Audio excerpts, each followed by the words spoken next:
17장. 아히도벨이 또 압살롬에게 이르되 이제 내가 사람 12,000명을 택하게 하소서. 오늘 밤에 내가 일어나서 다윗의 뒤를 추적하여 그가 고나고 힘이 빠졌을 때에 기습하여 그를 무섭게 하면 그와 함께 있는 모든 백성이 도망하리니 내가 다윗 왕만 쳐 죽이고 모든 백성이 당신께 돌아오게 하리니 모든 사람이 돌아오기는 왕이 찾는 이 사람에게 달렸음이라.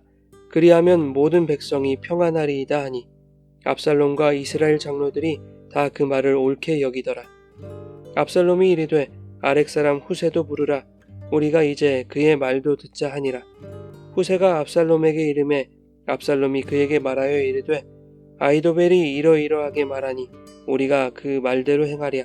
그렇지 아니하거든 너는 말하라 하니 후세가 압살롬에게 이르되 이번에는 아히도벨이 베푼 계략이 좋지 아니하니이다 하고 또 후세가 말하되 왕도 아시거니와 왕의 아버지와 그의 추종자들은 용사라. 그들은 들에 있는 곰이 새끼를 빼앗긴 것 같이 격분하였고 왕의 부친은 전쟁에 익숙한 사람인즉 백성과 함께 자지 아니하고 지금 그가 어느 굴에나 어느 곳에 숨어 있으리니 혹 무리 중에 몇이 먼저 엎드러지면 그 소문을 듣는 자가 말하기를 압살롬을 따르는 자 가운데에서 패함을 당하였다 할지라. 비록 그가 사자 같은 마음을 가진 용사의 아들일지라도 낙심하리니 이는 이스라엘 무리가 왕의 아버지는 영웅이요 그의 추종자들도 용사인 줄 알미니이다. 나는 이렇게 계략을 세웠나이다. 온 이스라엘을 단부터 브엘세바까지 바닷가의 많은 모래같이 당신께로 모으고 친히 전장에 나가시고 우리가 그 만날 만한 곳에서 그를 기습하기를 이슬이 땅에 내림같이 우리가 그의 위에 덮여 그와 함께 있는 모든 사람을 하나도 남겨두지 아니할 것이요. 또 만일 그가 어느 성에 들었으면 온 이스라엘이 밧줄을 가져다가 그 성을 강으로 끌어들여서 그곳에 작은 돌 하나도 보이지 아니하게 할 것이니이다 하매 압살롬과 온 이스라엘 사람들이 이르되 아렉 사람 후세의 계략은 아히도벨의 계략보다 낫다 하니 이는 여호와께서 압살롬에게 화를 내리려 하사 아히도벨의 좋은 계략을 물리치라고 명령하셨음이더라. 이에 후세가 사독과 아비아달 두 제사장에게 이르되 아히도벨이 압살롬과 이스라엘 장로들에게 이러이러하게 계략을 세웠고 나도 이러이러하게 계략을 세웠으니 이제 너희는 빨리 사람을 보내 다윗에게 전하기를 오늘 밤에 광야 나루토에서 자지 말고 아무쪼록 건너가소서 하라. 혹시 왕과 그를 따르는 모든 백성이 몰사할까 하노라 하니라.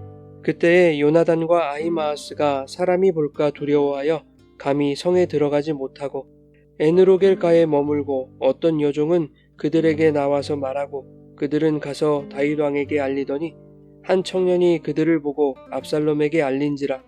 그 두 사람이 빨리 달려서 바후림 어떤 사람의 집으로 들어가서 그의 뜰에 있는 우물 속으로 내려가니 그 집 여인이 덮을 것을 가져다가 우물 아귀를 덮고 찌은 곡식을 그 위에 널매 전혀 알지 못하더라. 압살롬의 종들이 그 집에 와서 여인에게 묻되 아히마아스와 요나단이 어디 있느냐 하니 여인이 그들에게 이르되 그들이 시내를 건너가더라 하니 그들이 찾아도 만나지 못하고 예루살렘으로 돌아가니라.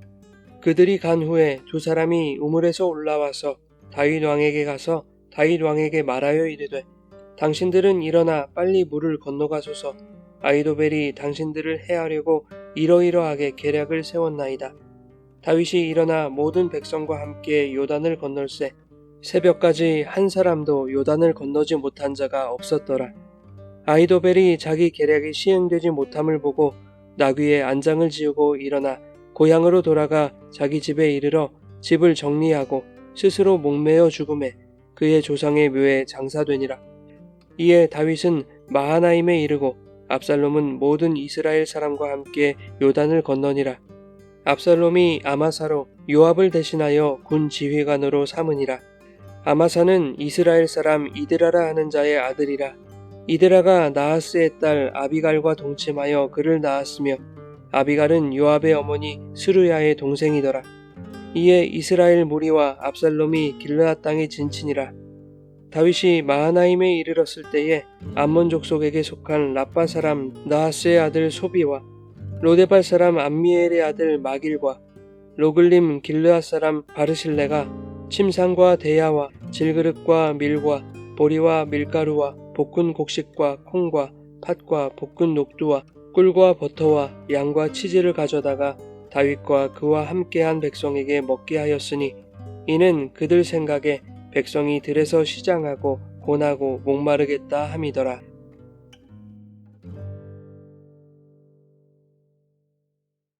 여러분 좋은 아침입니다. 오늘도 말씀의 은혜가 여러분의 삶에 풍성히 임하기를 소망합니다.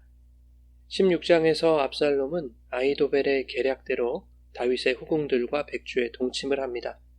아버지와의 화해 가능성을 완전히 차단해버리겠다는 강한 의지를 보여준 것이죠. 압살롬을 지지하고 따르는 사람들의 입장에서 볼 때는 그들이 더욱 강하게 단결할 수 있게 하는 좋은 방법이었습니다. 압살롬이 다윗의 후궁들과 백주에 동침하는 이 뛰어난 계략은 하나님께서 나단을 통해 예고하신 다윗의 범죄에 대한 징계였습니다. 그러나 이 징계는 압살롬에 대한 하나님의 심판으로 돌아오게 될 것입니다. 인간이 아무리 뛰어난 계책을 꾸민다 해도 하나님의 공의로운 손을 벗어날 수 없다는 것을 보여주고 있는 것이죠. 아히도벨은 다시 한번 압살롬에게 자신의 계략을 말합니다. 12,000명의 군사를 붙여주면 오늘 밤 당장 다윗을 쫓아가 제거하겠다는 것입니다. 다윗만 제거하면 나머지 인력은 자연스럽게 압살롬에게로 돌아오게 되어 있다는 것이죠.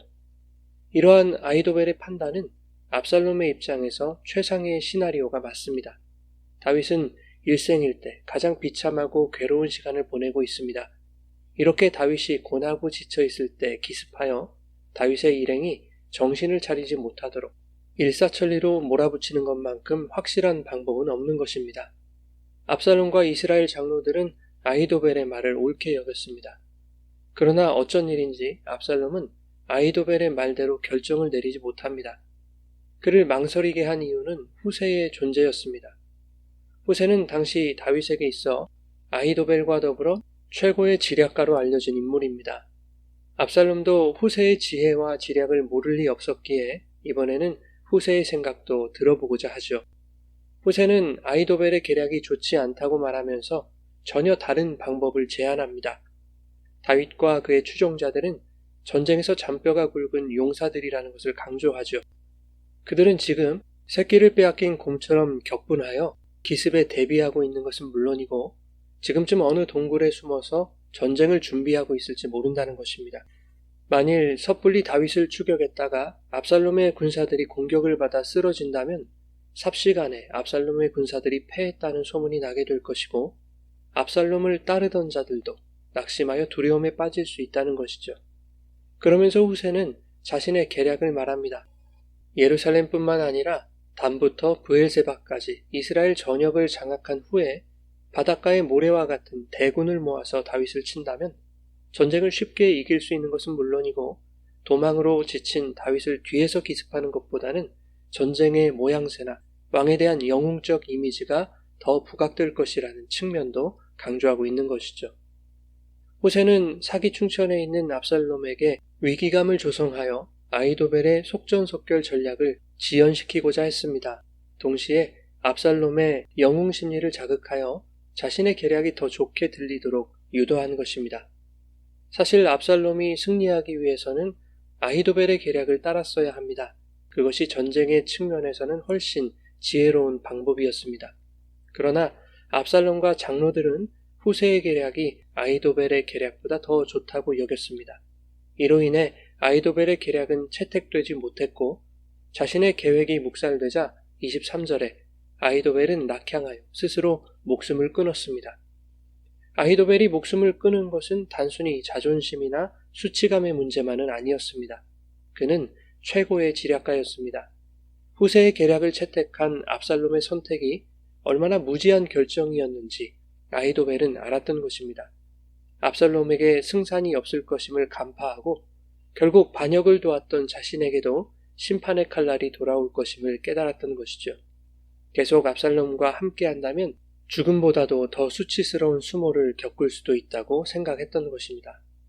한편 후세는 다윗이 심어놓은 사독과 아비아달에게 아히도벨과 자신의 계략을 알립니다. 그리고 빨리 다윗에게 사람을 보내어 오늘 밤에 광야 나루터를 건너가라고 전달하도록 합니다.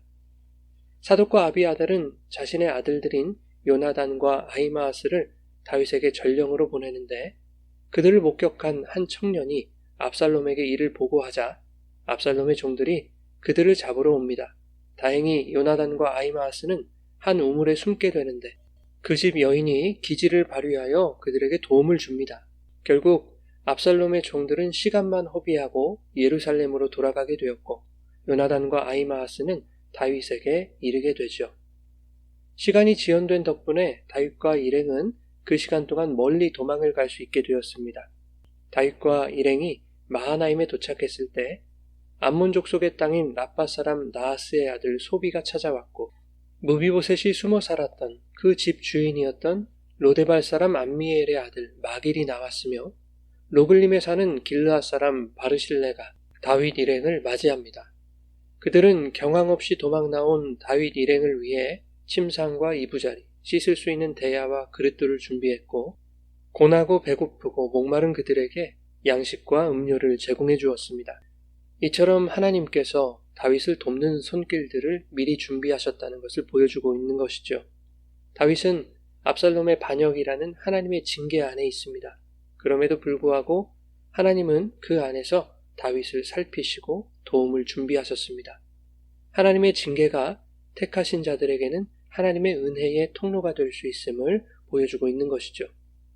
다윗이 하나님의 은혜를 받기 위해 행한 것은 아무것도 없습니다. 그저 자신의 죄를 깨닫고 하나님이 처분하신 징계를 달게 받고 있을 뿐이었습니다. 괴로운 마음을 안고 도망을 갔을 뿐이고 지치고 고난 몸과 마음을 이끌고 다시 더 멀리 피신하는 일밖에는 없었습니다.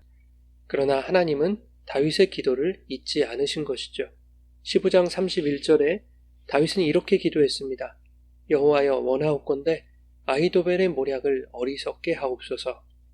그리고 후세를 압살롬에게 첩자로 보내면서 후세가 아히도벨의 모략을 패하게 할 것이라고 말합니다. 이것은 하나님이 후세를 통해 기도에 응답해 주시기를 바라는 다윗의 믿음을 반영한 것이었죠. 하나님은 다윗의 기도를 들으셨고 그것을 본문 14절에 이렇게 기록하고 있는 것입니다. 압살롬과 온 이스라엘 사람들이 이르되 아렉 사람 후세의 계략은 아히도벨의 계략보다 낫다 하니 이는 여호와께서 압살롬에게 화를 내리려 하사 아히도벨의 좋은 계략을 물리치라고 명령하셨음이더라. 사랑하는 여러분, 인간이 아무리 뛰어난 지혜로 계획과 지략을 내놓을지라도 하나님은 그보다 어리석은 인간의 또 다른 방법을 사용하셔서 인간들이 최상이라고 여기는 시나리오를 무력화시킬 수 있는 분입니다. 그러므로 성도는 인간의 지혜와 세상의 계략을 추구하지 않고 간절한 마음으로 드리는 믿음의 기도를 통해 하나님 앞으로 나아가야 할 것입니다. 그렇게 하나님을 의지할 때 기도를 들으시는 하나님께서 세상이 예상할 수 없는 방법으로 당신의 능력을 나타내실 것입니다. 기도하는 자들 안에서 은혜의 손길로 도우시는 하나님의 능력을 오늘도 간절히 사모하고 경험하고 누리시기를 예수님의 이름으로 축원합니다.